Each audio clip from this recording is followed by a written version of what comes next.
So I've been ranking a lot of children's horror shows almost exclusively on this channel so far.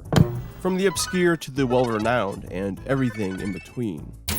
And it's been a lot of fun, and it's not going anywhere. But when facing with burnout, I start to yearn for something more adult-oriented, a little more sophisticated. So, Artie, give me an adult horror program that would be perfect for a ranking video. Oh sure, how about Tales from the Crypt? Yeah, that's a perfect show to rank. How many episodes is Tales from the Crypt? Let me check. It is 93 total episodes. Yeah, we're still gonna need some time to work our way up to that one, but, you know, eventually. Okay, Artie, give me another adult horror program. Hey man, cut the crap. Just look at the title of this video and let's get the show on the road already. Trying to go to the Cheesecake Factory with my girl tonight. Ranking of the Lost Tapes. Oh, okay. I guess we're ranking Lost Tapes today. Wait, you have a girlfriend? So, I knew very little about Lost Tapes heading into this video, except for the fact that it apparently messed up a lot of kids' childhoods. I mean, video after video, comment after comment, and post after post. Many seem to cite this show as some source of childhood trauma, which is a bit hyperbolic, but watching this for the first time as an adult, it's plain to see how this messed up kids' childhoods. And honestly, I'm just glad I didn't stumble across this series as a kid, because, quite frankly, this show would have also messed me up really bad. For the unaware, Lost Tapes was a television series that aired from 2008 to 2010, spanning 3 seasons and a total of 34 episodes. And the whole premise of the show is essentially covering different regional monsters or cryptids from all over the world, like the Chupacabra, Jersey Devil, or Skinwalkers. However, all of this is presented through the framework of a documentary. It's got the standard narration, the text on screen explaining certain events, and it even has the talking head interview portions with professionals all in their fields. In a way, it's somewhat mundane, akin to something a substitute history teacher would put on during class. But that just adds to the authenticity of this show. It makes these events feel even more real. Really selling this attribute, of course, is the bread and butter of this show, the found footage. This is the little cream on top that ties everything together and really gives the show its true essence of horror. But to really seal the deal, this series originally aired on the Animal Planet channel.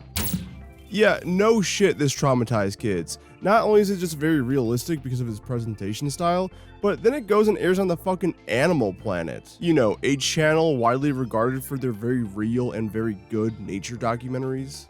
I mean, to an 8-year-old kid, all they know is that one second they're learning about bee migration patterns in the springtime, and the next thing you know, little Timmy is full on believing that there's a real hellhound in his backyard out to get him. This is why I said I'm glad I didn't stumble across this show as a kid, because my dumbass would have believed every episode. I mean, dude, when I was a kid, I would watch those clearly fake aliens caught on camera videos back in the early days of YouTube, and I would just be scared shitless. So a show with an actual budget like Lost Tapes definitely would have fucked me up back then. But Lost Tapes as a show did change over time, debatably for the best, and then for the worst. Okay, so season 1 I like to call the allegorical season. Like, it's about monsters, but it's really about something else. Like the first episode, Chupacabra. It's about, well, the Chupacabra. But that episode revolves around a family illegally crossing the US-Mexico border. And throughout the episode, the literal danger is the Chupacabra, but the real danger is just illegally crossing the border itself. Because sprinkled throughout the episode is statistics about how many deaths occurred trying to illegally cross the border, and it really paints the picture just how risky this endeavor truly is. And on one hand, I love this presentation style. You essentially get a dose of horror through these made up monsters, but then you also get a dose of real life horror through these other means. But on the other hand, when it works well, it works pretty damn well. But when it doesn't, man is it bad. Season 1's episode Thunderbird is my go-to example of this, as this episode sees some kids trying to film a skate video with real-life statistics of skating-related injuries. Oh no, the horror, ooh. But in Season 2, they dropped the whole real-life statistics and now focus more on the cryptozoologist angle even more. Now, don't get me wrong, in Season 1 there's always talking head segments of people talking about the monsters per every episode. But in Season 2, now that they cut all the real-life stuff out, they essentially doubled down on this. It makes the overall episode a bit more tight and they actually flow together much better. And in return, you actually get to learn a lot of information about whichever creature was featured in that given episode. And I think it's easy to say that Season 2 is probably the best of the 3 seasons. Because Season 3 just drops the ball entirely. So yeah, those talking head interviews where you got to learn some nice history about the monster in that episode, completely gutted. In Season 2, I would say that 60 to 70% of an episode is the found footage story stuff, and the other 40 to 30% was the talking head history lesson stuff. But in Season 3, it's like 90% found footage and 10% talking head stuff, which may seem like a positive at first, but it really just highlights how shallow some of these stories truly are. Especially because starting in Season 3, they introduced the Enigma Corporation, which is essentially a police task force set to investigate the strange and occult. Which doesn't sound so bad on paper, but it ends up feeling more fake and scripted than anything else in the show so far. Not only that, but a lot of episodes in Season 3 just kind of devolve into cops versus monsters, and it gets so stale so fast, especially when the show had far more interesting frameworks beforehand. Like 2 friends racing ATVs through the desert, or some goths in a graveyard trying to shoot some stuff for their MySpace pages, or an astronaut being observed in a hospital after an alien encounter. It made the show more interesting because the scenarios were always somewhat different, but also these characters were vastly different as well. Season 3 is mostly just standard generic cops fighting monsters. It's repetitive and dull, but overall, it's not god-awful, but it does make for a mediocre viewing experience, and these episodes tend to blend together. Anyways, that's it for the intro. What's my time? But a little shorter than usual, but still a little long. Ugh, fuck. I swear I'll be faster next time. I don't know. Next time you'll be ranking that series, and there's a lot to say beforehand there. Whoa, hey man, don't go spoiling nothing. Let's just get into this ranking. So please sit back and relax as I rank every episode of Lost Tapes from worst to best. Enjoy.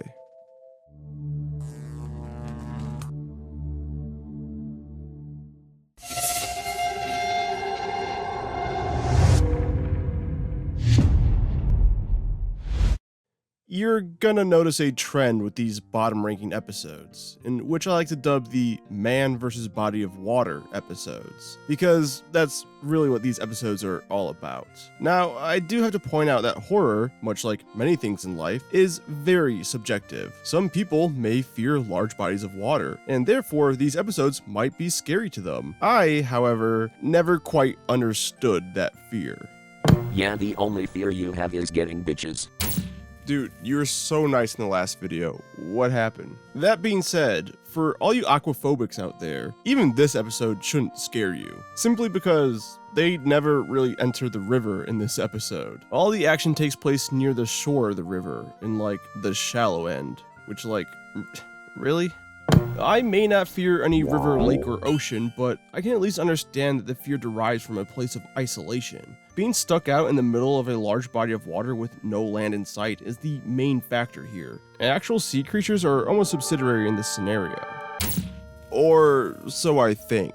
Not only that, but sea creature cryptids just do nothing for me. Oftentimes it's just a normal sea creature, but like 10 times bigger than normal, and then that's it. I mean, not that it really matters anyways, because we never see the monster in this episode. We just see some people get dragged underneath the water, and that's kinda it.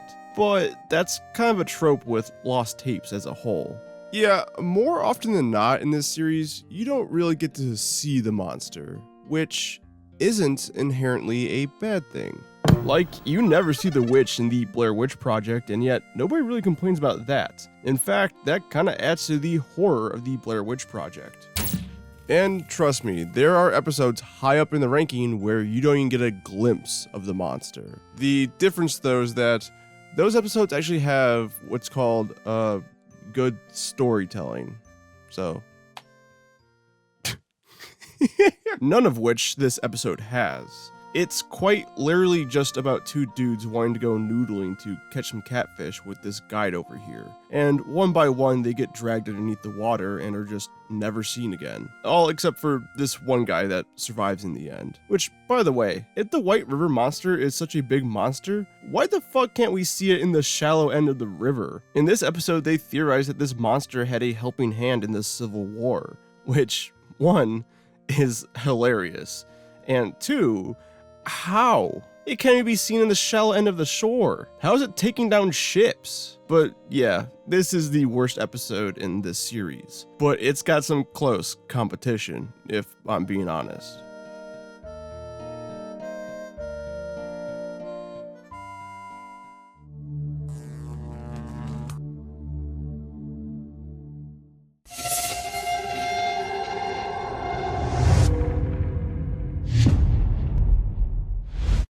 We continue down our path of the man versus body of water episodes, or rather, should I say, woman versus body of water in this case. And off rip, we got a little improvement as this episode takes place in the middle of the ocean with only one person on this boat. So nice, there's a good sense of isolation, but that's where the compliments stop, unfortunately. Second verse, same as the first, because we do not see the monster in this episode one bit. Not even a simple shadow on the water. Which is tragic because the monster of Monterey is theorized to be a former plesiosaur, and those fuckers are huge, and yet we can't even get a quick glimpse? I mean, we sure do feel it throughout the episode though, as it's constantly knocking the boat around, which, I don't know, is turbulence really that scary? Like, actual fishermen going through these massive storms is a million times scarier than some monster rocking the boat gently. And that shit is real, but with this being a season 1 episode, the real story here is the dangers of solo sailing, which is mildly interesting, but not particularly scary. Listen, it's not a set in stone rule, but I think horror is somewhat derived from relatability. So all these scary statistics surrounding the dangers of solo sailing kinda do nothing for me. Listen, I don't know if I'm going to own a house in my lifetime, let alone a boat. And the most I can afford right now is 2 Crunchwrap Supremes from Taco Bell. Honestly, in this economy, kind of a flex, not gonna lie. And here's the thing. The blueprint on how to do horror in the middle of the sea with a giant aquatic monster is out there. Jaws has been out since 1975. It's the gold standard for how to do this the right way. Because when our main character gets bumped off the boat at the end and drowns to death, I just feel absolutely nothing.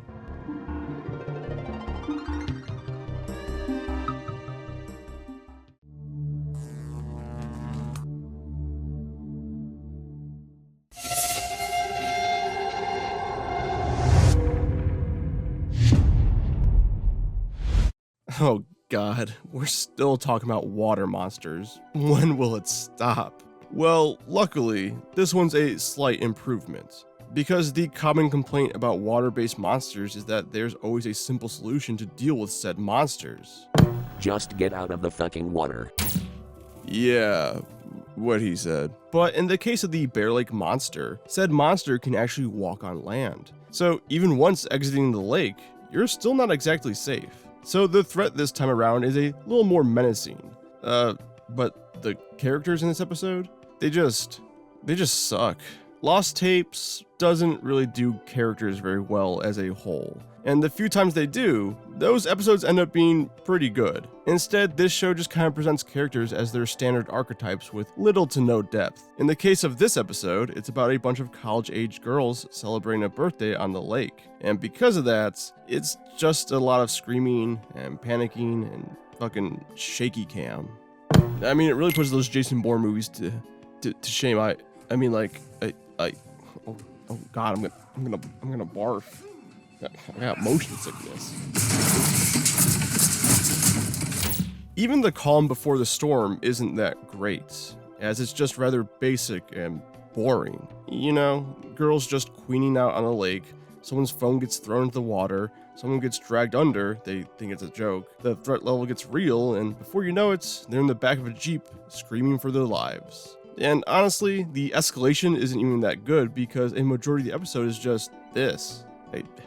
I can't really see what's going on here. And the ending sneaks up on you too. And before you know it, the episode is done and over with. But maybe that's for the better.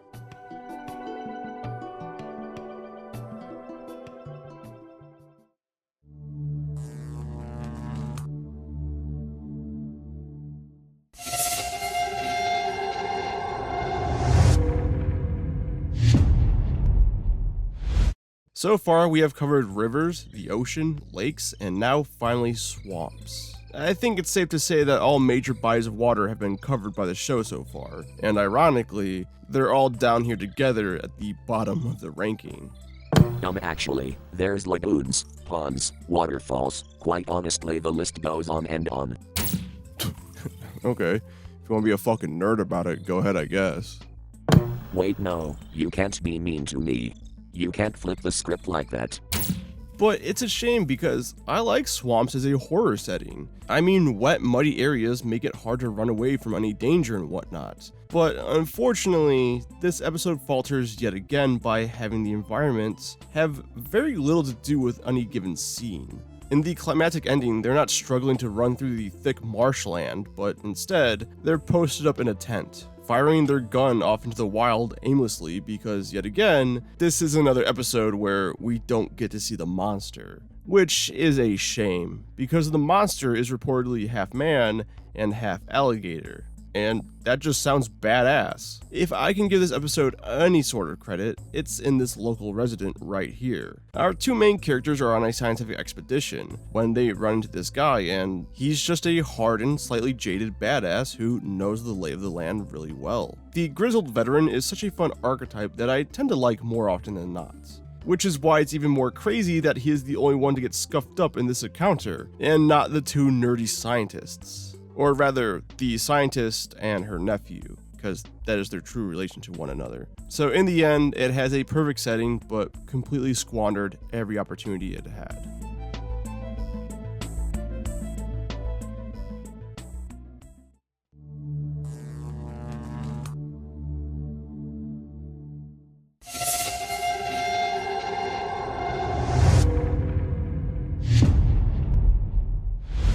Oh god. We're finally out of the ocean. Normally I would celebrate, but we're still in bad episode territory here. I mean, look, this episode revolves around the titular devil monkey, which is a super aggressive and violent form of monkey. And, like, isn't that just like all monkeys out there? Like, don't get me wrong, I'd love me some monkeys and apes as much as the next guy. I mean, Donkey Kong is my own personal idol, but realistically, they're fucking scary as hell. I mean, read any news article about an ape attacking a human. I guarantee you, it does not end well for that human. Except for Harambe. They just killed that girl in cold blood. Dude, really? Harambe? In 2025? Yeah, no, I know. I'm sorry. I just find it kind of funny how the cryptid version of a monkey is kind of just a normal ass monkey again. But hey, monkeys are scary as is, so what's the holdup behind arguing semantics here? Well, it's just cops finding a monkey at the dead of night, shooting at nothing and shaky cam aplenty, and so on and so on. I think my big problem with the cop-centric episodes is that they don't really bother giving any of them any clear-cut personalities. They're just kind of stoic, run-of-the-mill cops. So when they die or are in jeopardy, I feel nothing. In fact, anytime anyone has a gun in this series, it almost feels like it takes away their personality more often than not. The only thing I like about this episode is really the whole setup. Basically, these cops are on a mission to stop people from illegally making moonshine, and the cold open is these two stoner dudes stumbling upon a distillery and they act like they just won the lottery. I think it's such a fun premise and a fun setup that doesn't really do much with it besides getting these characters into the predicament in the first place. But it was fun while it lasted, I guess. Did someone say moonshine? Dude, after the last video, I'm not drinking with you again, especially moonshine. I mean, if they wanted to spice up this episode, why not have a couple of guys splash it off moonshine thrown in here and there? I mean, fighting off a monkey and drunk people is a double feature at that point. But alas, that's not how this episode pans out, and that's why this one is so low.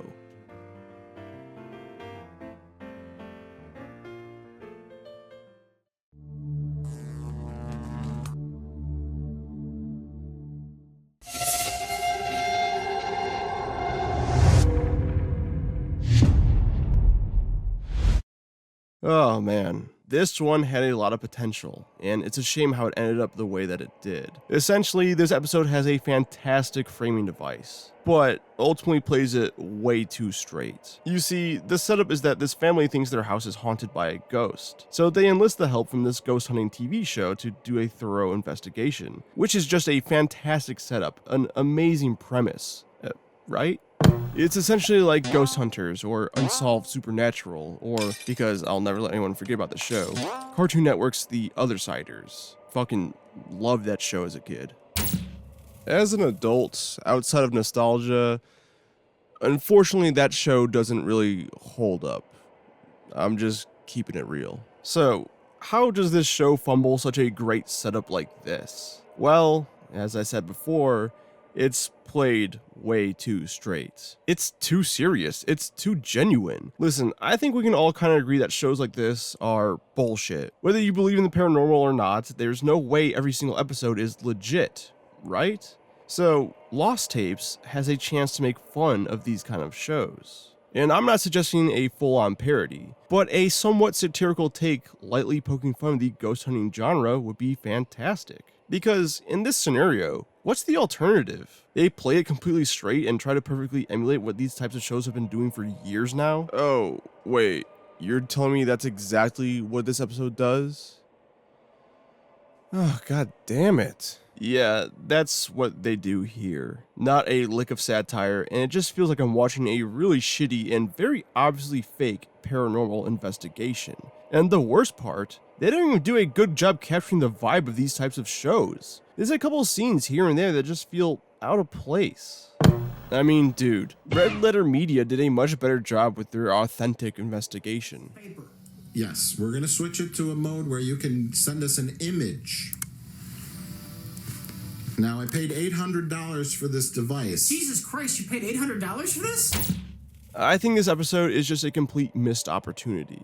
Even more so because later on in this very ranking, I will be covering a satirical episode that's executed a million times better than this one. Oh, and the house belonged to like a murderer, and that was the ghost all along. So, yeah, really original concept right there.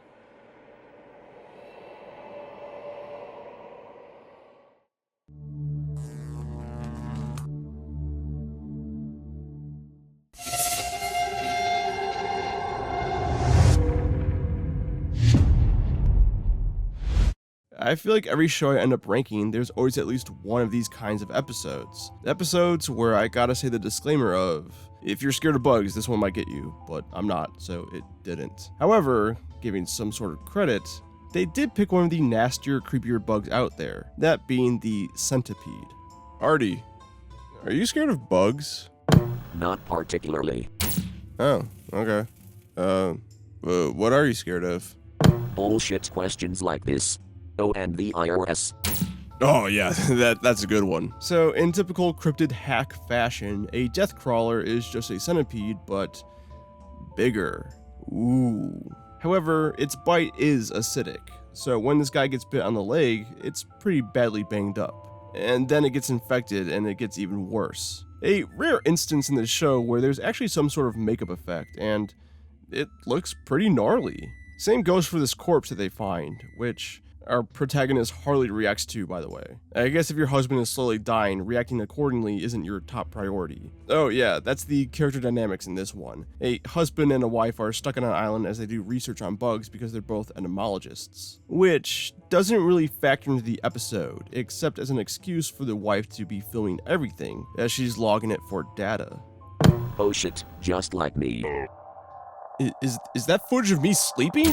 Why the fuck do you have that? For data reasons. What data reasons? The downfall of this episode is that a majority of the episode is just the wife running around the island trying to find medical supplies for her husband, with the death crawler being nowhere in sight until the very end where they escape on a boat, hear a noise, the husband turns his head, and then it freeze frames and goes to black and white with narration saying that they both died. Fucking really? You spend the entire episode doing nothing, and then you just rush the ending like that? But hey, what do I know? I'm not really scared of bugs like that.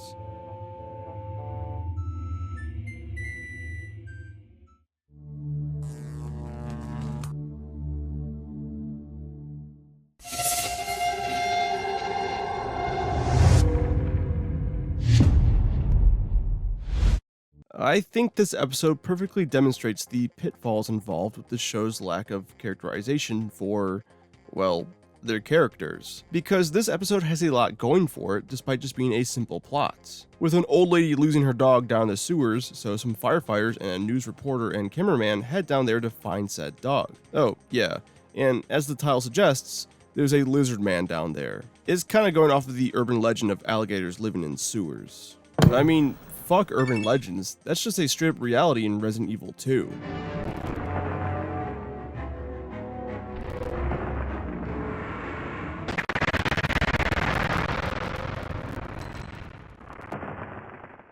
But here's the problem. We got this news reporter, right? What's her motive? You know, maybe she's tired of living in a small town reporting on these mundane news stories. Maybe she's looking for her big break. Maybe she pushed the team further and further into the sewers, knowing full well the danger that awaits them all, but she keeps pushing because she wants a nice big juicy scoop, and ultimately, their demise in the end is by her own doing, undone by her own greed to make a name for herself. Well, that doesn't happen. Instead, she's just kind of there. Yet again, just another character used as a plot device to justify a reason for why the camera is filming everything. You know, if the audience is willing to suspend their disbelief to believe in these monsters, I'm sure nobody would bat an eye and question why the cameraman is continuously filming everything despite the danger. You really don't need a whole entire character just to justify continuously filming. Or, if you do, you know, make them like actual fleshed out characters. But the rest of the episode is just running away from the supposed lizard man. I mean, it's shaky cam in a dark tunnel. It's hard to tell what's even going on here. I will give credit and say that the one true bright spot here is everything beforehand. You know, initially walking around the sewers looking for this dog, it just has some really fantastic atmosphere. But it's just too bad that the rest wasn't on this level of quality.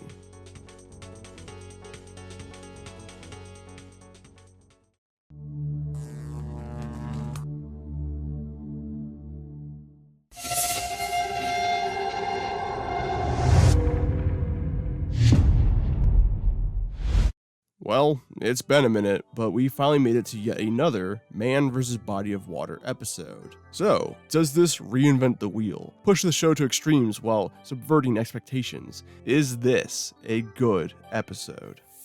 Fuck no. Yeah, it's the same old shtick as the other ones. The only reason why this one ranks significantly higher than the other ones is because it's got a little style to it, a little flair, a little pizzazz. But I do mean a little though. Most of this episode just amounts to dudes being on a boat. But giving some credit though, they do harbor the real life feeling of actual fishermen with some of these weather conditions and trial and tribulations. But other than that, I mean, it's a bunch of guys trying to find sunken treasure and getting attacked by a giant kraken. If you want a better time, just go sail the seas in Wind Waker for a bit. I mean, dude, trying to hit those eyes on the giant squid where you're like slowly getting dragged into it just scared the shit out of me as a kid. So while I think the overall presentation is much better than the others, it still falls into similar pitfalls. However, that being said, there's still one more water-based monster on this ranking I have yet to cover, so stay tuned for that one.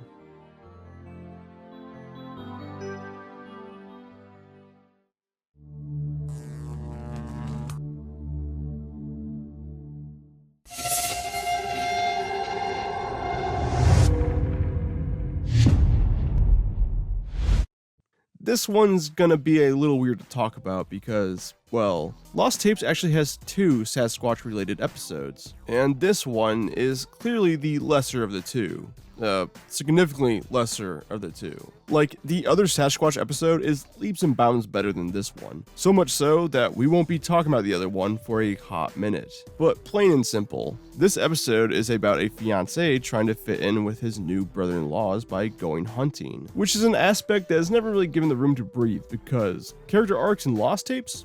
Not on my watch. Our characters stay stagnant around these parts.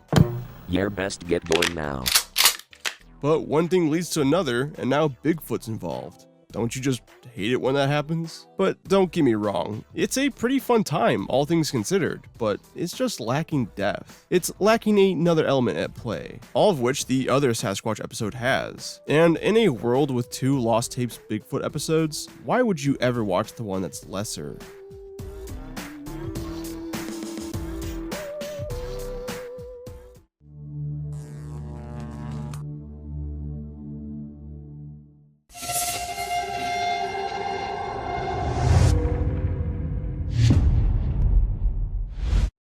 This episode at the start seems like it's going in the wrong direction. Like, it's about a Yeti, but it doesn't take place in the Arctic? What? That's like the one advantage a Yeti has over the standard Sasquatch. Like, what's scarier, a bear or a polar bear? Both dangerous animals, but I go with the polar bear because the polar bear has the danger of the elements on their side. And same goes for the Yeti versus Sasquatch debate. So removing the environmental threat is questionable, to say the least. However, the story that is told here is fine. Yeah, we're officially in average territory now. This episode substitutes the cold Arctic for narrow, tight, and dark corridors. And you know what? That's a fine substitute. An enclosed space with a giant beast wandering around is effective, even if we never actually get to see the Yeti itself. But we certainly do see the damage this monster can do. This show honestly doesn't get too graphic, but when it does, it's a nice little treat. And hey, it's not a cops versus monsters story either. Instead, these investigative journalists sneak into this cargo ship following a recent expedition to the Arctic to recover a dead billionaire's body. Well, the expedition crew found a major discovery, and our main characters infiltrate the ship in secret to get a first look. This, in return, makes the entire ordeal more helpless, because they're stuck in there, and nobody knows they're in there, meaning their cries for help fall on deaf ears. But with all that being said, I think the setup is great, but it's ultimately lacking some bite.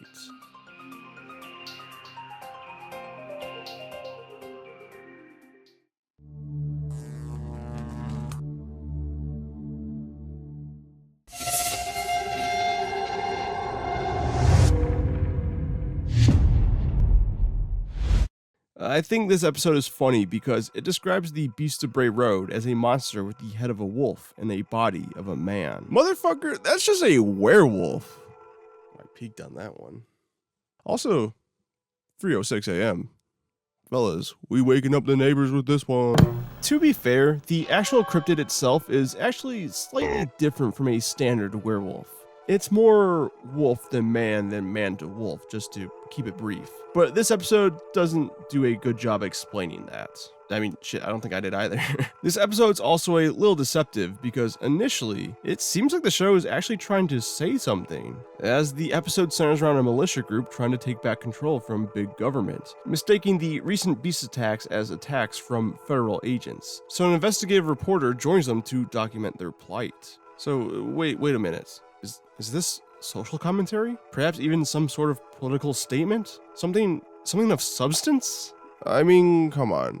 You know where this is heading. Yeah, this whole setup is yet again just a way to explain why there's a camera filming everything, and as an excuse to give these guys some guns to fight this beast. Not really a cops versus monster storyline, but it practically is. It's fun for what it is, but it had a chance to have something more here. Plus, there's an actual werewolf episode in the series that is significantly better, but more on that later.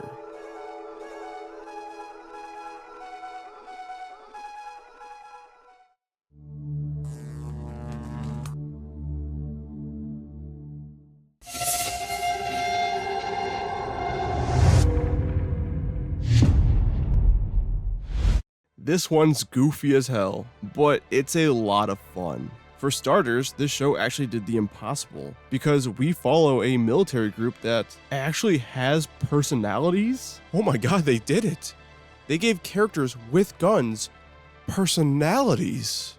I gotta call my mom. Granted, it's nothing crazy, but it creates this really fun camaraderie amongst the cast, and it just makes them feel more real and human. Crazy, I know, who would have thought? But I say this one's goofy because, I mean, look, at certain points it feels like I'm back in middle school playing split screen Call of Duty. But also, the episode is constantly cutting to this map display showing where the soldiers are and where the monsters are at, and like, this just looks so cheap and fake. Oh yeah, the monsters. In this episode, the military is trying to clear out these caves to set up better communication methods or whatever. But it's filled with a bunch of half-human, half-bat hybrids, which are described as having feminine features. So, it's basically the US military versus fucking Rouge the Bat. Hey, Rouge the Bat, would you smash? Dude, please, it's a fucking cartoon bat with human titties. Of course I would fucking smash, are you kidding me? But it really goes to show how important characters are to the overall story, because, yeah, it's the standard trope of shaky cam in the dark shooting at nothing, because, no, we don't get to actually see the monsters in this episode either. But that doesn't matter because the banter between these characters are solid enough. I mean, I almost feel bad when some of these characters die. Only almost, though. Once again, the writing is an improvement, but not fantastic still.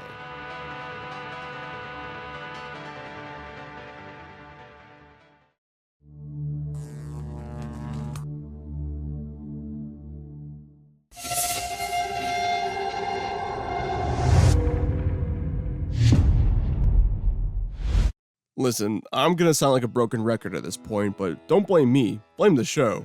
I'm just forced to talk about it. Court signed, sealed, and approved. I make ranking videos as a plea deal on the account that I murdered somebody. Allegedly. Don't forget to say allegedly. Oh, right. Allegedly. Don't fucking wink at the camera. Ugh, I will get the lawyer on the phone. But this episode centers around two friends racing ATVs in the desert, with one guy that recently got married, and his wife no longer wants him to participate in these extreme sports because, well, they're dangerous and they're trying to start a family now. While the other guy, well, he just misses his friend and drags him along for one final race. They even have this great heart-to-heart moment at the halfway point once they get lost. But it's so fucking brief before the death worm starts attacking them. I mean, more of this would have been nice, but okay. Do we at least get some exploration of grief from our main character who roped his other friend into the situation against his will? You know, getting lost and now on the verge of death from this giant worm, surely our main character has to be feeling some type of way. Surely there has to be an emotional resolution here. Or, do I even gotta say it at this point? But nah, they just both fucking die. Very unceremoniously, might I add. On one hand, you could argue that's more realistic here. Conflicts like this aren't resolved in one day. And if anything, these lost tapes are tragic tales of people who could never reconcile in time. On the other hand, I'd say it's just bad storytelling. But at least in the case of this episode, we do have a good emotionally resonant first half. Plus the threat, despite being a giant worm, is somewhat scary. I mean, they're just stuck in the middle of the desert with no one else in sight for miles. And with the worm burrowing underground, you would never know where it's gonna pop up again. So this episode at least met me halfway, but never actually got to cross the finish line. Quite literally in the case of these two.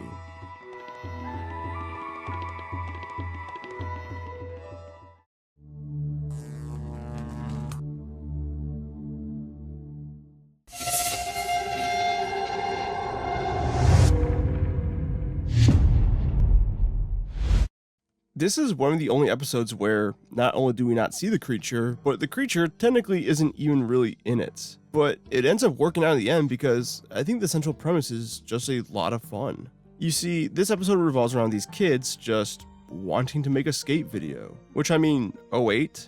That was like the silver age for skate videos. Golden age, I still think, is the late 90s and the early 2000s. Video sharing wasn't as widespread on the internet as it is today. So those filming skate videos didn't really do it for any clout and was purely for the love of the game. But these kids are played pretty authentically, all things considered. But let's talk about the elephant in the room. How can this episode rank so highly if the creature really isn't in the episode at all? Well, the Thunderbird in general just works a lot better by not really being in the episode. You see, the Thunderbird is a Native American mythological creature that is essentially a big bird that is said to create sounds as loud as thunder by simply flapping its wings. So we never see this bird, nor does it ever attack or threaten these kids. But oh boy, do we hear it. And it just gives off this looming threat rather than a persistent threat. And in the long run, I think it's more indicative for this particular cryptid, as it's described more as a benevolent spirit rather than a evil one.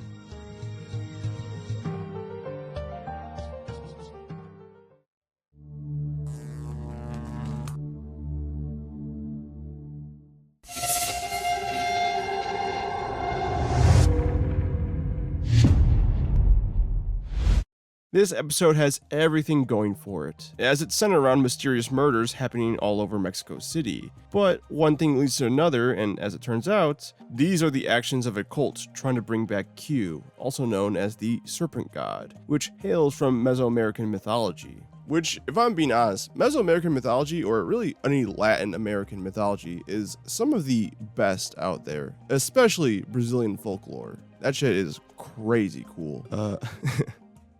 Shout out to Vex.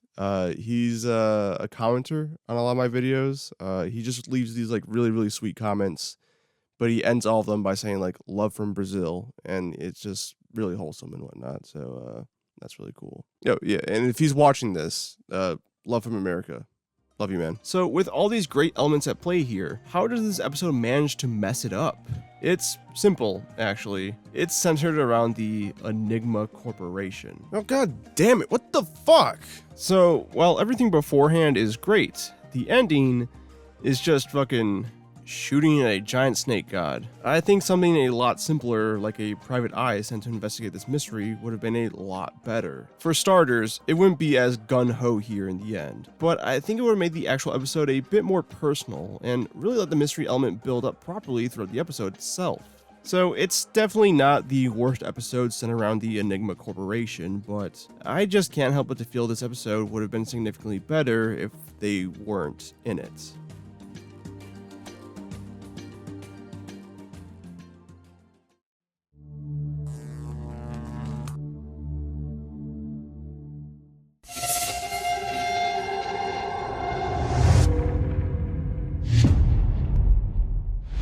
I'm just gonna rip the band-aid off fast with this one. This is, yet again, another episode revolving around the Enigma Corporation. Wait, it's above average. So yeah, the ending is the standard shaky cam shootout with nothing. But giving some sort of credit here, the beginning of the episode itself is really solid, as the Enigma Corporation is sent to investigate the strange death surrounding this oil outpost. And initially, they believe it's some sort of strange disease spreading around and treat it as such, all hazmated up, like they're playing around with Black Ops 2 zombies. And there's just a great sense of mystery here. I mean, kind of. Look, this episode is called Strigoi Vampires. From the jump, we, the audience, know this ain't some strange new disease, but it's played straight enough for this to actually be rather interesting. Even once the vampire emerges, there's still a great deal of suspense as he presumes the identity of someone else, and everyone else, although suspicious, are none the wiser. Still ends in a shootout, though. The Enigma Corporation just really can't help themselves at this point.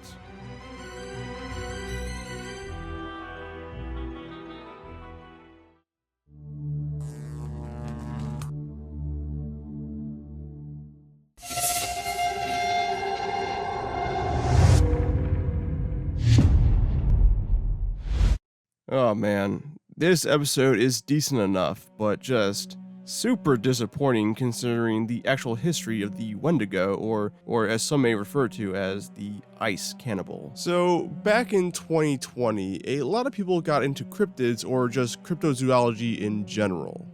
I mean, video after video, iceberg after iceberg, cryptids hit the internet in a big way. And excuse me if I sound ignorant. I'm not trying to insinuate that nobody was into or talking about cryptids before 2020, as a lot of cryptids are tied to many different ethnicities, cultures, and whatnot. I'm just pointing out that since 2020, it has become rather popular for people to cover such creatures either in the form of videos or just posting about it in general on social media. But above all else, the three poster boys for this cryptid boom of 2020, in my opinion, were the Wendigo, Bigfoot, and the Mothman.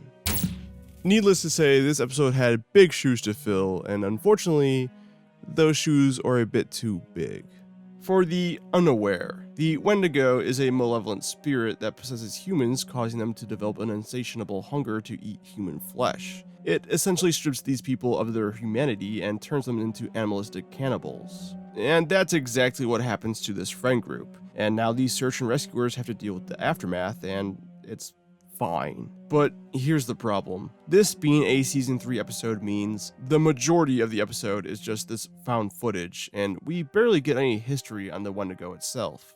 Skipping ahead a bit here for a second, there's a Lost Tapes episode on the Skinwalkers, yet another indigenous legend that has also seen an increase in popularity in online spaces in the recent years. But that Skinwalker episode is great because, well, it's just a good story. Trust me, we'll talk about it. But also because that episode actually provides a really nice and in-depth look and history lesson on the Skinwalkers themselves. And I ended up learning a lot of things in that episode and found that episode very enjoyable because of it. But that history element for this episode is just completely non-existent. In fact, you're not going to learn anything new that I haven't already said about the Wendigo. So the story is fine enough, but I've seen firsthand what this show can do. And in this case, it just falls completely short of what it could be.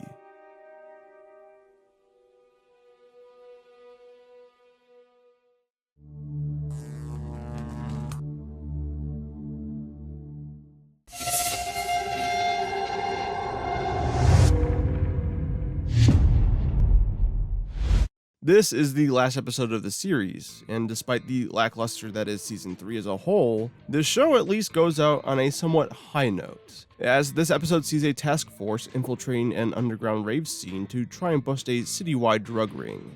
This doesn't involve the Enigma Corporation, but the initial setup made it seem like it was going to be pretty interchangeable. Luckily, however, this whole operation is less guns a-blazing and more classic detective sleuthing. Kinda surprised we never got a straight detective episode out of this series. I mean, I don't know. I think an episode like Columbo, but with the Fresno Nightcrawler sounds kind of fun, actually. Maybe that's just because the Fresno Nightcrawlers are my own personal favorite cryptid out there. I mean, look at these guys. They're just so cute. Comment down below what your favorite cryptid is. I'm kind of curious to see the taste in my audience. But the whole undercover angle makes sense for the subject at hand, as this episode plays off the whole conspiracy theory of reptilians living among us, secretly controlling the government and whatnot. But in the end, this episode just has some fantastic set pieces. I mean, the climax takes place in the sewers beneath New York City in a secret rave scene that is kind of lacking people.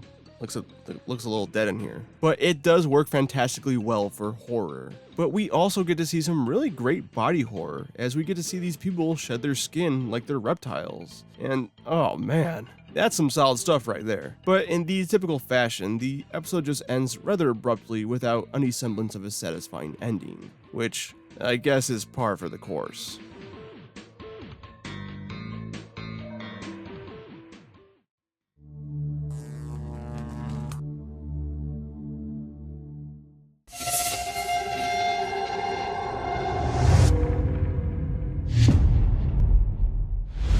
Well, boys, we finally made it. Oh, thank God, I can finally go to the Cheesecake Factory. No. We're only on number 15. I was just gonna say we finally made it to the last man versus body of water episode. Son of a bitch. Yeah, but this does beg the question of why is this the best one? And at that, considerably so, considering the large gaps in rankings. Well, here's the thing. It's still the tried and true bullshit that all the other episodes follow. Really not selling me on this episode right now. But it has an emotional core that I find very endearing. As this episode revolves around a recent high school graduate, as he and his friends decide to spend one last day together before leaving off for college. Nervous, scared, and anxious of going off to college and losing his friends, our main character decides to record the entire day just to preserve the memory. And from the start, this is just such a sincere and genuine emotion. I think we've all experienced something like this at one point or another. If not going off to college, then perhaps moving as a child, you know? It gives the overall episode some nice emotional weight, which in return makes what happens even more heart-wrenching. But adding another layer is this girl. She's the main character's crush.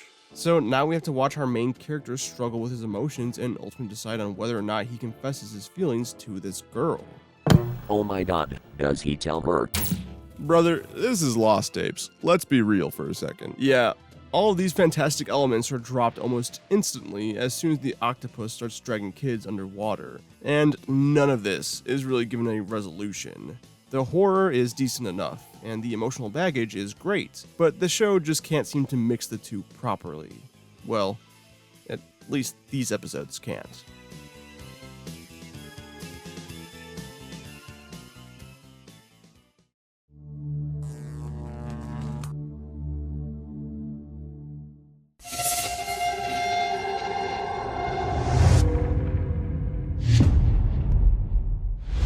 This episode is pretty good, in large part because it's no fluff, no filler, and just a super straightforward story, and has a really concise history lesson on the Jersey Devil itself via these documentary portions. Once again, proving that these segments were crucial for the show to work, and when downplayed, the show kind of falls apart and becomes mediocre. Kind of like your videos without me. Okay, let's take it easy. Just remember, you're replaceable. Yeah, dude. I mean, I hate to say it, but you're kind of replaceable. Who the fuck was that? No, don't worry about it. I'm just showing you that you're, replaceable. But in this episode, a family runs over the Jersey Devil and then spend the rest of the episode hiding from this creature in this abandoned house. Seems super simplistic, but that's exactly why it works. It's just super suspenseful seeing this family hide in fear and then seeing brief glimpses of the Jersey Devil's hooves, and then a little bit of his body, and then close-ups of his head. You see just enough for this to remain tense, and just little enough for this to be scary. It's beautifully done. And then the mother goes absolutely crazy and nearly beats the Jersey Devil to death. Oh, and the mother is fully pregnant, by the way, almost gives birth afterwards. So what's your excuse? There's been a monster in your closet for 3 months now, and you've done nothing to stop it. And you're not even pregnant. Except for you, Emily. You actually are pregnant. You should really go to CVS and get that test and, just confirm it. But I think this is kind of the go-to recommendation for people. Haven't seen Lost Tapes? Watch the Jersey Devil episode. Because truthfully, all the beats are there and all the boxes are checked. Plus, it's the Jersey Devil. It's a classic American cryptid that I think anyone can get behind.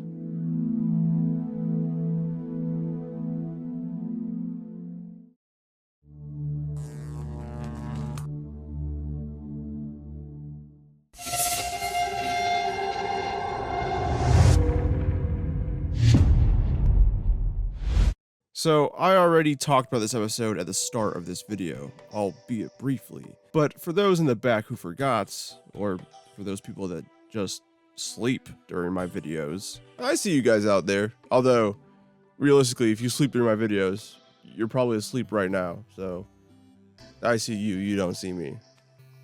Actually, I don't think a lot of people see me. I think a lot of people listen to me on in the background. This episode is about a family trying to illegally cross the US-Mexico border when they get attacked and subsequently killed by the Chupacabra. All except for the little girl, that is, because she's the sole survivor. Once again, this is a season 1 episode, so it's equal parts scary monster and scary real-life statistics. So while this family dies due to the Chupacabra, the episode goes over all the risks involved with actually illegally crossing the border, showcasing just how cruel and unforgiving and dangerous the desert really is. So if anything, you could almost read the Chupacabra as some sort of metaphor. The only downside to this episode is that we don't nearly spend enough time with this family to really feel anything when they die.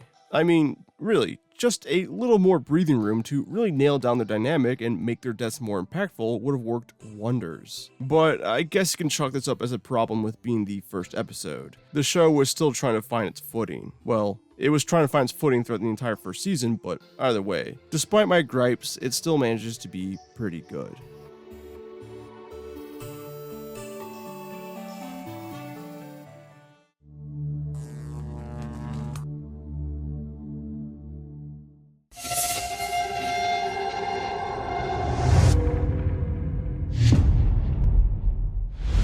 Let's be honest for a second. When it comes to werewolves, they're pretty lackluster monsters. Don't get me wrong, I think they're cool, but so many of these horror type shows have some form of werewolf storyline, and despite interjecting their own style onto the tried and true formula, they can come across as being a little repetitive and kind of blend together more often than not. Why'd you show me a picture of my channel? You know why, bitch. But to combat this fatigue, Lost Tapes' take on the classic werewolf story works a lot better than most because of its framing device. You see, after a series of werewolf attacks around town, the local law enforcement believe that there's a serial killer on the loose, which leads to a stakeout and subsequently a mini-raid to stop the suspect in time before they murder yet again. Of course, we, the audience, know that it's a werewolf killing these people, not a serial killer. But I think that really adds a lot to this episode. Just one big misunderstanding that leads to all of this. Better yet, the presumed victim in all this actually turns out to be the werewolf all along, which is a twist you could see coming from a mile away, but it manages to stick the landing nonetheless. It's just not getting 10s all around. Ooh, and Germany's giving it a harsh 6. Oh, and listen to that, the boos are raining in from the crowd. But this simple framework really does make this episode an enjoyable time through and through.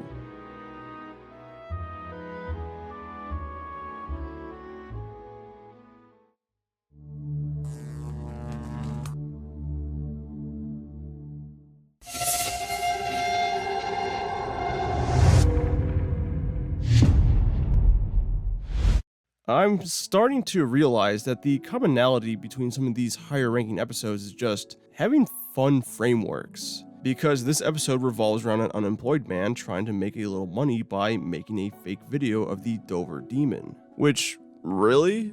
Out of all the scary cryptids to choose from, he picks this guy? Is this really where all the big bucks are at? Truly, this kind of scheme would only work in 2009, because if you did this in the modern day and age, it wouldn't even crack 5 likes on Instagram Reels. But this setup is perfect, because when the actual Dover Demon rolls up, shit gets confusing, because only half of these people are in on the whole idea, and the confusion between the fake Dover Demon and the real Dover Demon ends up with our main character accidentally shooting this fucking dude. The episode plays this rather straight, but I couldn't help but to laugh. But this really does show how important a good setup is, because look, the Dover Demon isn't a terribly interesting cryptid. Sorry to all my Dover Demon fans out there. But through this lens and this framework, this episode remains entertaining and engaging throughout. So whether an episode is good or bad, you can't pin the blame on the monster of choice. You just gotta blame the writing.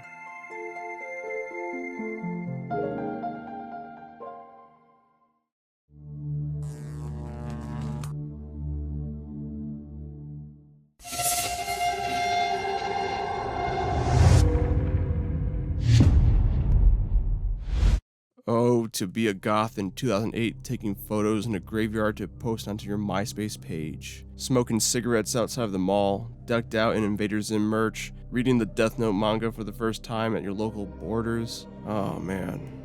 Borrow, Colin. You good man? Oh, I'm fine. Just reminiscing on a life I never got to live. What the hell? Right. Anyways, this episode really is about goths hanging out in a graveyard as they initiate their new friend into their goth lifestyle. But as it turns out, they're all posers, because as soon as a real hellhound strolls up on them, they all freak out and subsequently die. But not by the dog. Technically. As the story of the hellhound goes, if you gaze upon said creature 3 times, you die. But it's like Final Destination rules, so it's kind of indirect and removed from the creature itself. Now, I wish it did play out more like Final Destination, just a series of minuscule events that build up to one rather complex death, but nah, they all just die in a car crash. A little anticlimactic, but the suddenness of the crash is jarring, so I'm willing to give it a pass. But this episode just tends to work so well because of these characters. Once again, there's not a lot of depth there, but I mean, like, they're just fun and weirdly nostalgic at this point. I don't know. These type of goths just don't really exist anymore. Okay, simmer down now. I mean, don't get me wrong, it is a lot of shaky cam in the end of the day, but we do actually get to properly see the Hellhound itself, even if it is just a simplistic effect. It's done rather well for what it is. I mean, I don't need amazing effects, I just need the proper emotions to be evoked while watching it, and that's exactly what this episode got out of me.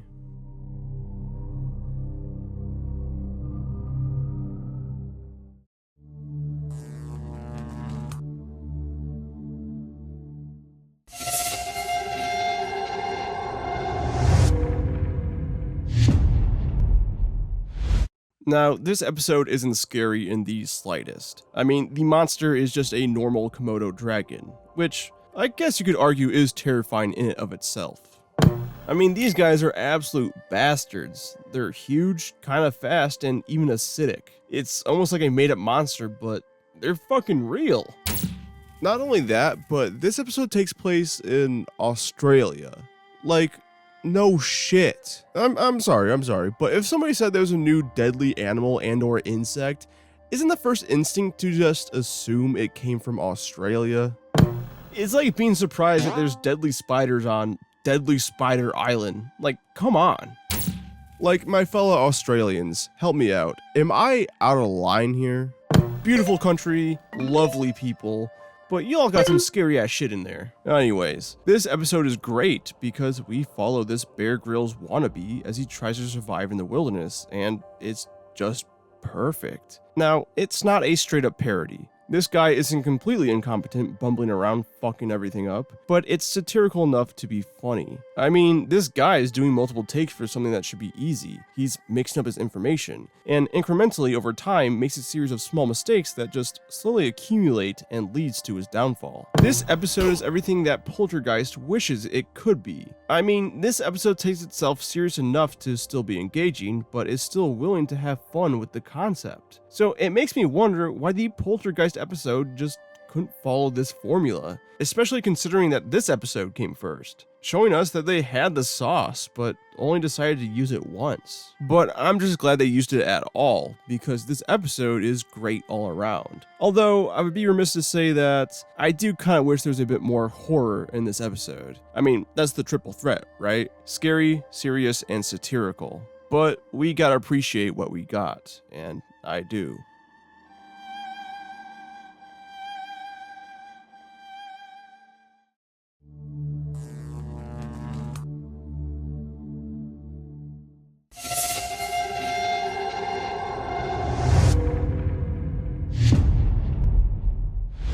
Listen, I've made fun of this show a lot for having episodes that are just standard animals, but bigger. And while this episode is no exception, given the title, you can probably deduce that this one's about a big snake, and yeah, you're right. Hey, don't mean to interrupt, but you still need to Venmo me for the Uber last night. Oh, no, dude, I bought 2 of your drinks at the bar, and I thought that was kind of gonna make up for it. Yeah, but it was surge prices. Okay, listen, dude, I'm not gonna do this. We're in the middle of a video right now. Fine, sure, whatever. Now I don't feel bad about not paying the electric bill. Wait, you didn't pay the electric bill? You know, no electricity means you're technically dead, right? But I think what separates this episode from all the other big animal episodes is that we actually get some pretty good looks at this snake. Once again, we don't see everything, but we see just enough, and damn, that's one big bitch. That sense of scale is insane. Coupled the size of the snake with these tight Pac-Man-esque corridors, and the fact that this entire episode is about an animal rights group infiltrating this facility, it all just makes for a really great and really suspenseful episode. I mean, I just feel somewhat claustrophobic throughout this entire thing. So if you're gonna watch one big animal-centric episode in this series, just make sure it's this one.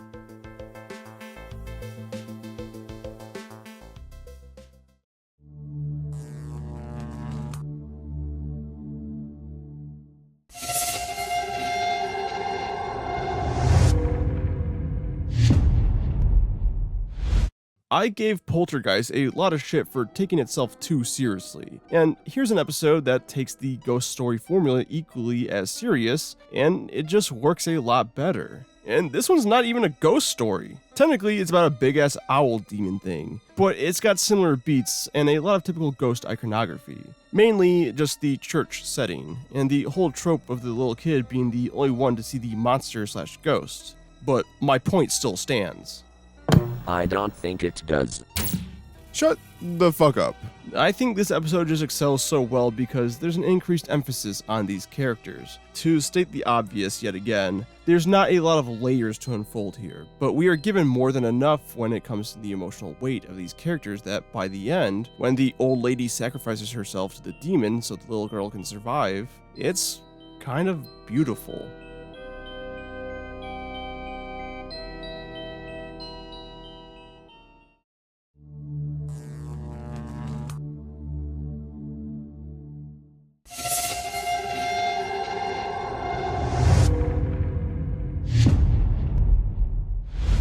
Bigfoot, in my mind, is the undisputed poster boy for cryptids. I mean, he's had a stranglehold on pop culture for some time now. I mean, your grandma probably doesn't know anything about the Flatwoods Monster, but I guarantee you, she knows Bigfoot.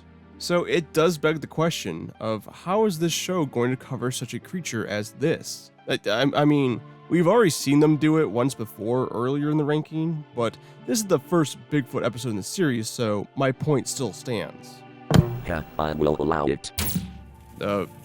Thanks? I didn't need your permission, dickhead. But the way this episode goes about covering Bigfoot is so genius. You see, this is a season 1 episode, so the through line through this story is actually about poaching. Not only do we learn about some, well, quite honestly, depressing facts about wildlife poaching, but our main character that we follow throughout the episode is a ranger who's carrying out her own anti-poaching investigations, as some traps have sprung up all over the woods. So, cool. This makes the character really endearing from the start, but the episode becomes more eerie as it progresses. Like, our main character sees an unidentified animal in her footage, and she has trouble IDing said creature. Of course, this is Bigfoot, but I think keeping him as a blur off in the distance is perfect, because really, it's just harkening back to the original footage of Bigfoot ever recorded. But it also makes you question, is that really Bigfoot? Because throughout this episode, we keep seeing footage of our main character through the camera lens of a stalker.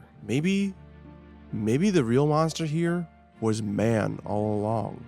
Oh wow, is that the thesis of your 9th grade English paper? But this shit is really creepy, and really just puts you on edge throughout the entire episode. Eventually, it's revealed that the stalker is actually just the poacher himself, and after a brief confrontation, Bigfoot just kicks his ass. The official incident report says that he triggered one of his own traps, but I think we all know what really happened. I mean, that's just complete poetic justice right there.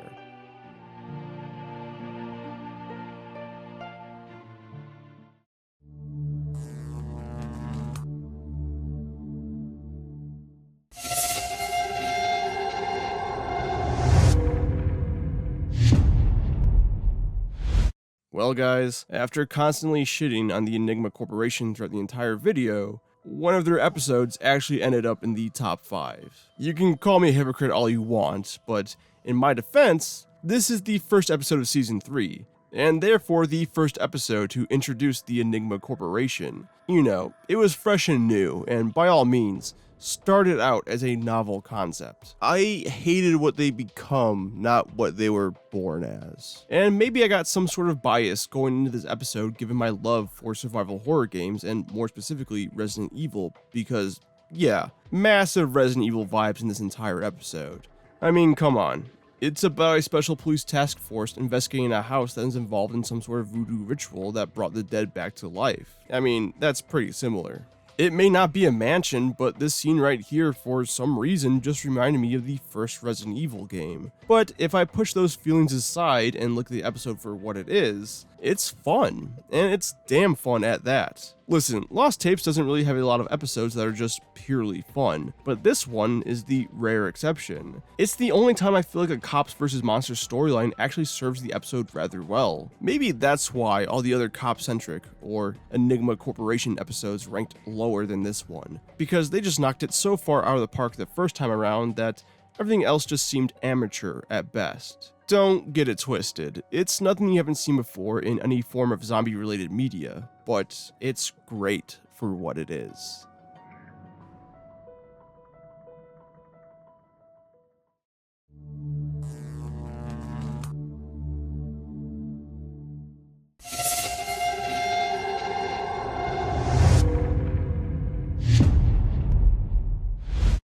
Oh man, it's everyone's favorite cryptid, Mothman. And hey, I can't blame anyone, the dude looks really cool. I mean, hell, I used this video as an excuse to finally drive to Point Pleasant to see the Mothman statue in person, and yeah, I mean, there it is, just kind of in the middle of the street. Someone even stuck some money in his ass. But while I was there, I was able to take in the local scenery, and I was able to see the origins of the Mothman myth itself. What do you think about this historical site? My grandpa took me here when I was 5 years old, and it changed my fucking life. And I smoked this dart for Mothman, bro. I was also able to learn that apparently Mason's mom is pretty hot. What do you think about Mason's mom?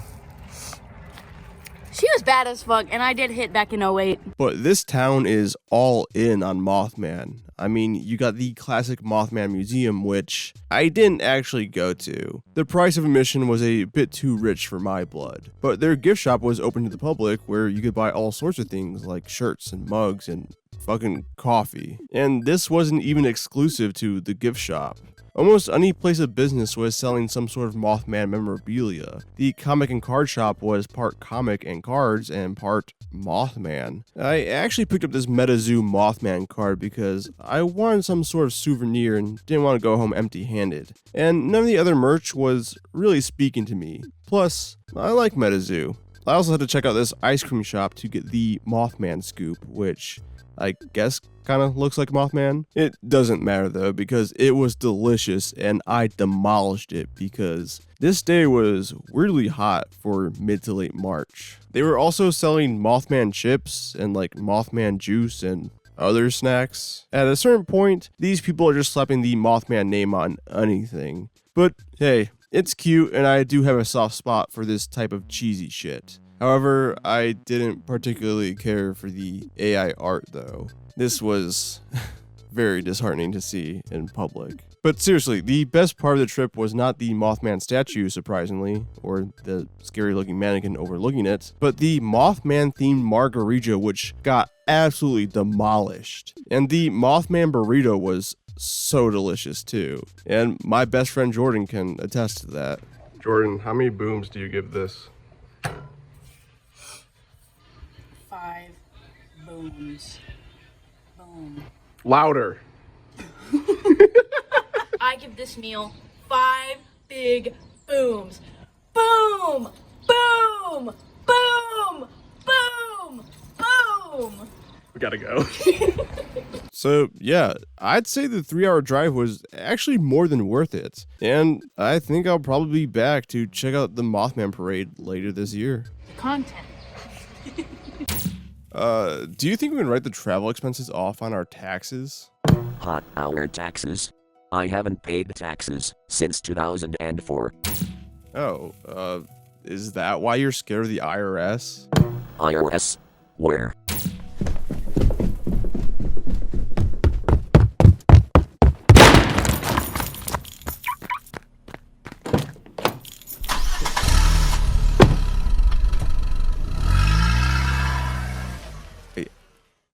I don't know what that was. Like, did his consciousness just get in a car and drive away?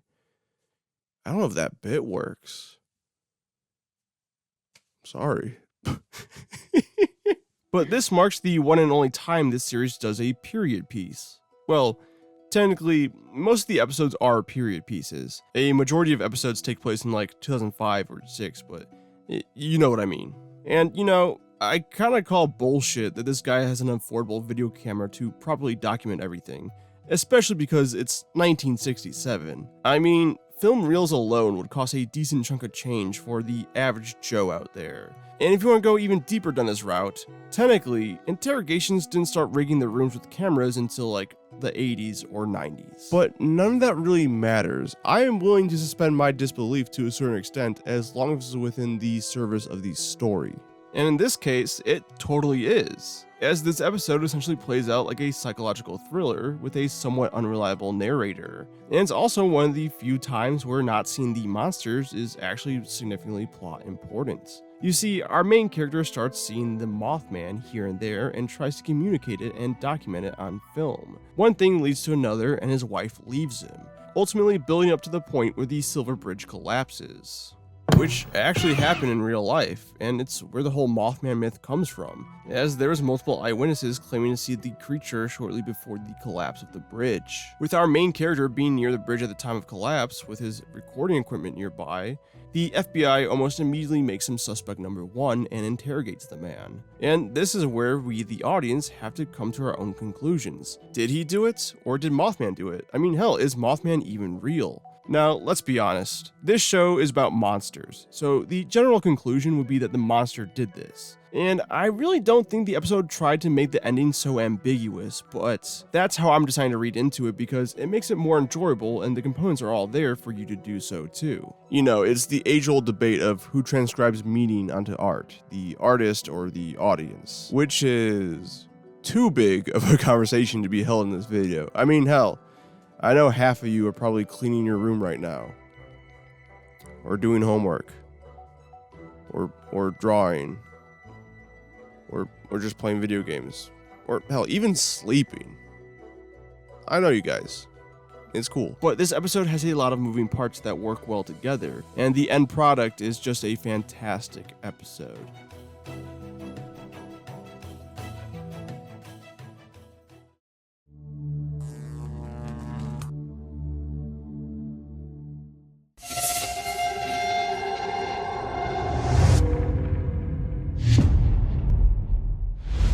I was really hoping for like a classic gray alien schlock fest in this one, like a complete B movie. But what we do end up getting is a really good alien-centric episode. Also like really graphic. Easily the most graphic episode in the whole series, which isn't really saying much because this show really isn't that gory or anything. But I will say, unfortunately, I'm gonna have to censor some of this footage. Not for the squeamish, but because YouTube doesn't mess around with blood like that. You know, I'm just really not trying to take any chances with this YouTube stuff. Sorry, that's just my phone. Thought it was on silent. I thought you had a girlfriend. What's with the grinder notification? How do you know what the grinder notification sounds like? That's a good point. Moving on. But this episode takes the Ridley Scott alien approach. And by that, I mean the alien in this episode is a full-on chestburster, which is totally fine by me because you got a great deal of suspense and tension throughout this episode as the staff members in the hospital try to escape, while also keeping the alien locked in so the proper authorities can take care of it, which doesn't really work out in the end. That little dude just escapes out into the real world. But really, my only complaint with this episode is that this hospital itself is just so empty. I mean, it's just one patient, one security guard, and 2 doctors, and that's it. Also, doctors being this involved within a patient's stay at the hospital? Come on now. Everyone knows that the nurses are the real ones here, but it just makes the hospital setting feel so empty. Clearly, it was a budgetary thing, but still. I think just more patients, doctors, and nurses would have made the setting feel more real.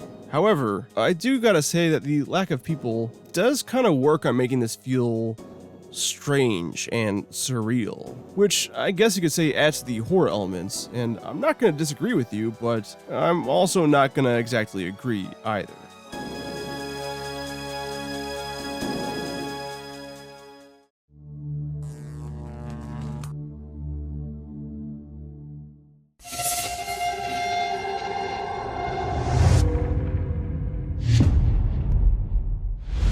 guys, they finally did it. They made an episode with good characters, with good characterization that meet a proper thematic resolution for their character arcs. Really took a while, didn't it? But this story revolves around a main character who is home from his second year of college, and is just videotaping himself around his family's farm for his girlfriend. And right at the start, we are told, and shown, that there is some tension between the main character and his father, as his father wanted his son to take over the farm, but instead he went off to college for a degree in political science. Now, that's a useless degree, and I'm saying this as someone who has a fucking degree in film. I know what I'm talking about when it comes to useless degrees. But this is the emotional core throughout the entire episode, and it's just really good. It comes to head at the halfway point, and then eventually the two are able to talk it out and reconcile their differences. The son even changing his degree to study Native American mythology because of the events that transpired in this episode. Oh, yeah, the Skinwalker. Yeah, the storyline is decently scary enough. However, I do think this is the most educational episode in Lost Tapes. Plain and simple, I learned a lot about the Skinwalker in this episode. So while it may lack horror to some degree, it still manages to be engaging just in a different way, which makes this one worth checking out.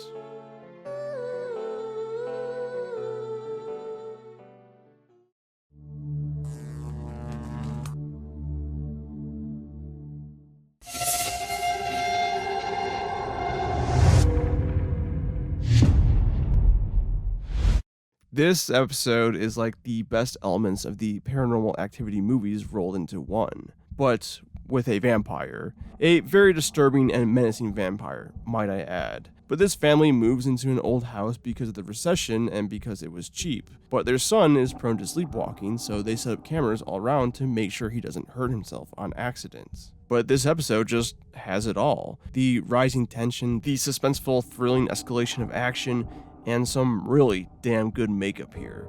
And I think I'll end it there, because with this being the best episode in the series, I don't want to rob anyone of their first time viewing it. It's the most basic of basic stories out there. I mean, it's just a vampire living in the walls of this old house, but it is expertly done and the characters are fleshed out and fully realized to boot too. Honestly, anything in the top 5 could be considered the best episode of Lost Tapes, but right here, right now, I'm saying it's gotta go to Vampire.